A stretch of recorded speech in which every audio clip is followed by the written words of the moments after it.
She told me she wasn't going to have these listed on the agenda, so I didn't put them in any order on your Okay. table. But you can do them in any order So- you'd like. That's okay. It's your If fault, you Sharon. go down through there, you'll, Keep him on his toes, that's good. if you go down through there, I think it's the second one is Perimeter Drive. Go to the second page, actually the third page. We had 4 bidders. JPS Construction Incorporated at $397,227.50. Paul Michaels and Sons Incorporated, $431,385 even. TMS Construction Incorporated at $449,319 even. And Atleta Incorporated at $638,333.50.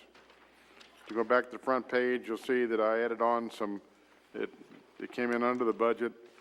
I've added on additional work, and even with that, we're under the estimate by $23,616.36. I'll recommend we award the work to JPS Construction, who's done a lot of our streets in Erlanger. All right, do we need a vote on that right now? All right, we've got a motion from Mr. Cahill, a second by Mrs. Sedkamp. Any discussion? All in favor say aye.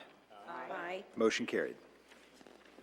Next one is Riggs Avenue. That's the other smaller sheet. We only had 2 bidders if you go to the last sheet. And the reason we only had 2 bidders, I talked to them, is most of the contractors are concerned about managing the traffic on that particular street, so it kind of eliminated some of the interested contractors. But fortunately, JPS Construction Incorporated, one of our better contractors, bid the work, $480,190.50. Atleta, you can see what their number is, $735,208.25. Go back to the front page. It is under the budget, and it's under the estimate by $13,839.84. I recommend we award the work to JPS Construction Incorporated. All right, we've got a motion by Mrs. Sedkamp, a second by Mrs. Kyle. Sorry, I need to start looking this way. Any discussion? All in favor say aye. Aye. Motion carried. And the last one is the long sheet.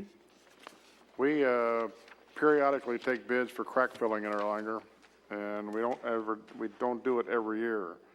We take bids, we have an option of extending that contract for additional years as long as the contractor is willing to hold the unit price. You'll notice we don't bid it on the basis of the total dollars. Everybody bids the same amount of money. They provide us with how many gallons of or pounds of crack filler they can provide and the unit price per pound.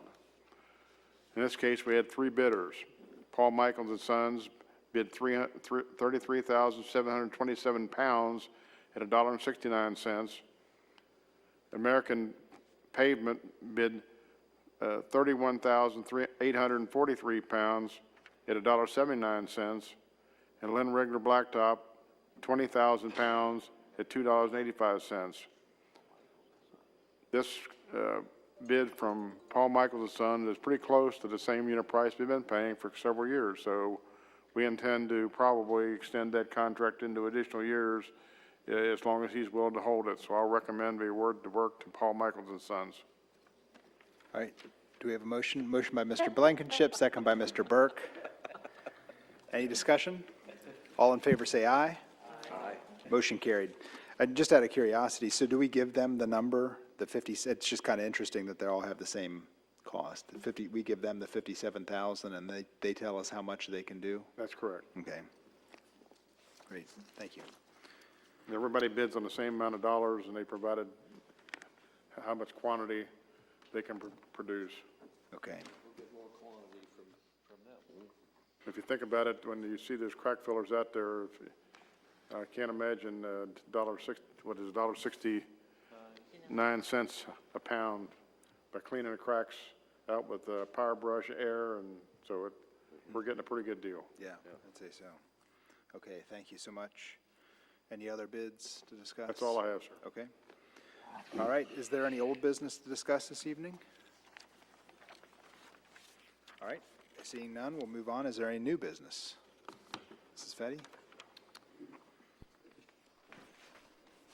I just wanted to see if we could add something to the committee meeting. I know it's kind of getting a little full at this point.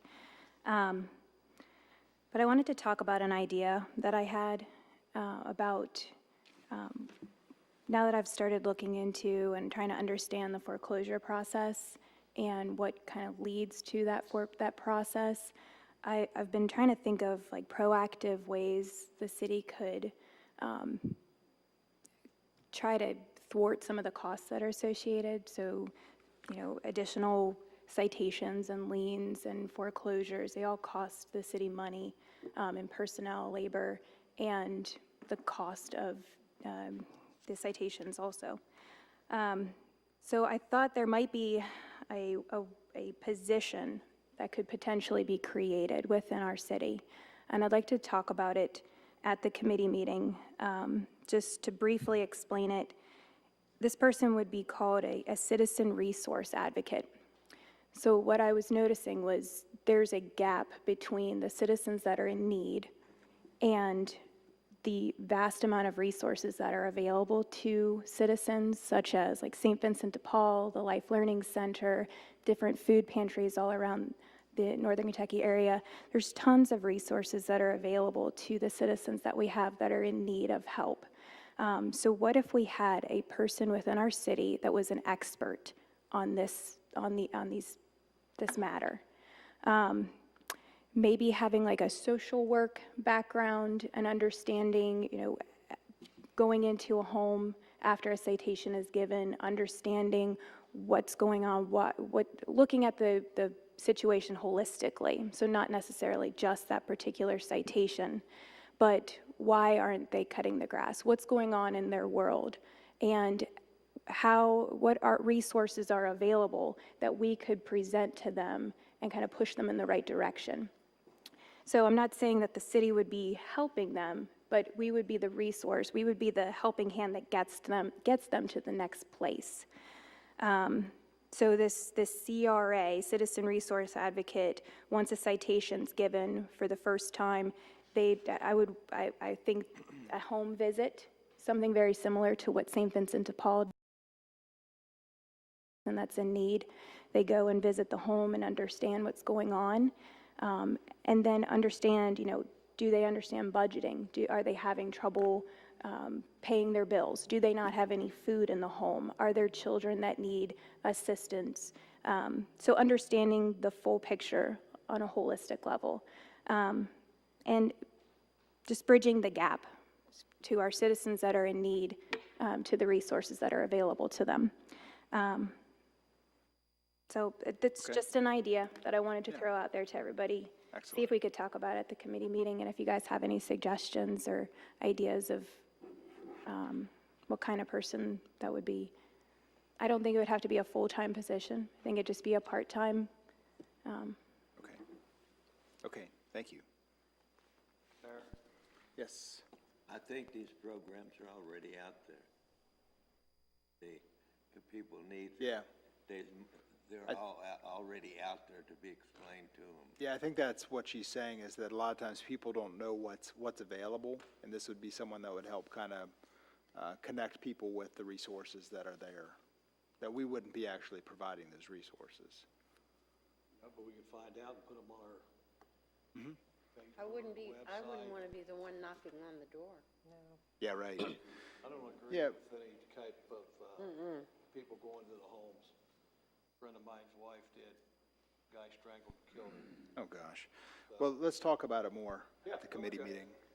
Any other new business to discuss? Okay, seeing none, then we'll move on to legislation. First is an ordinance regarding the payroll tax incentives, first reading. This is an ordinance amending Ordinance 2350 and Section 37 of the Erlanger Code of Ordinances, establishing an economic incentive for the development of jobs and employment in the city and qualifications for that incentive. Strike-through portions are deleted, underlined portions are added.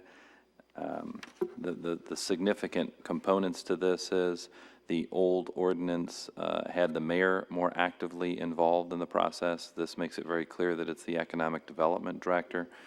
The second is that there is a series of different ways a person can qualify.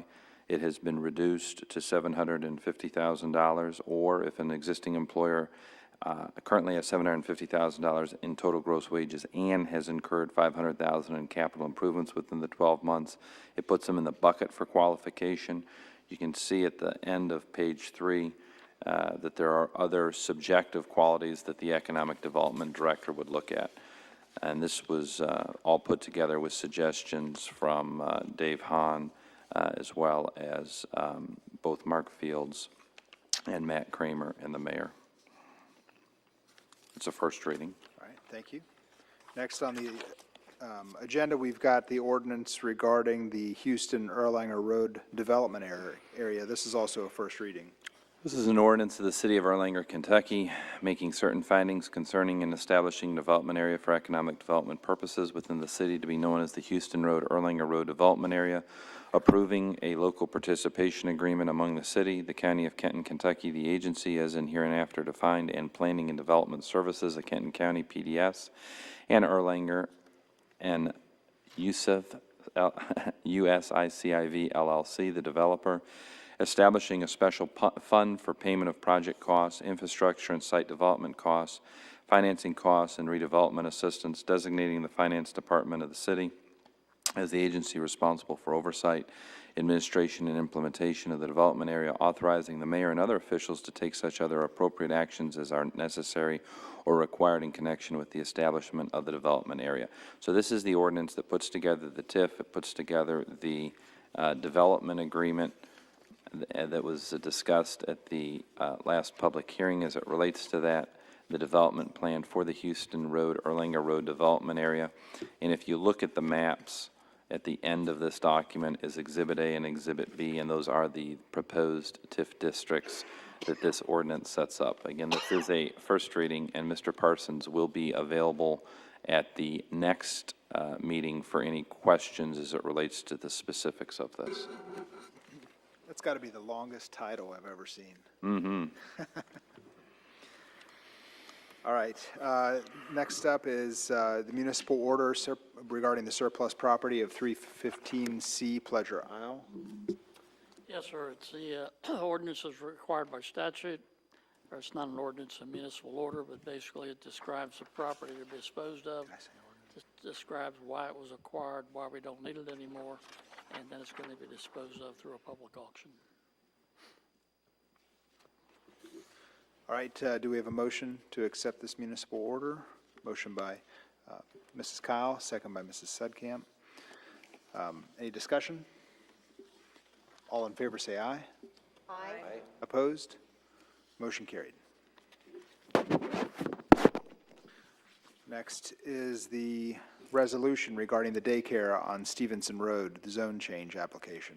This is just a resolution sponsoring a proposed text amendment as it relates to the neighborhood shopping center zone. The request to add to that child care center is item number 52. This resolution allows the city's economic director, as an agent of the city's legislative body, authorization to apply for a study of this to ultimately get in front of KCPC. All right, do we have a motion to accept this resolution? Motion by Mr. Burke, second by Mr. Montgomery. Any discussion? All in favor say aye. Aye. Motion carried. Then finally, we've got the resolution regarding the NKY Regional Hazard Mitigation Plan. This is a resolution of the adoption of the Northern Kentucky Regional Hazard Mitigation Plan. It does appoint a mitigation committee. It vests the Kenton County Office of Emergency Management with responsibility and authority as it relates to that, and it does not require the city of Erlanger to do anything other than appoint someone to that committee. And I do think this was discussed at length at the last committee meeting, so I'll leave it at that. I don't think we appointed anybody, though. Do we agree as a group, or? I thought you made an appointment after the meeting. Wasn't there a volunteer? Someone who read That's it right. through and through? That's right, yes. We'll talk with you more about that, Mr. Montgomery. Sorry, sir, I did. All right, so do I entertain a motion to accept this resolution? Motion by Mr. Blankenship, second by Mrs. Kyle. Any discussion? All in favor say aye. Aye. Opposed? Motion carried. All right, I don't have anything else on the agenda. Do I entertain a motion that we adjourn? Motion by Mr. Blankenship, second by Mrs. Kyle. Any discussion? All in favor say aye. Aye. Meeting adjourned.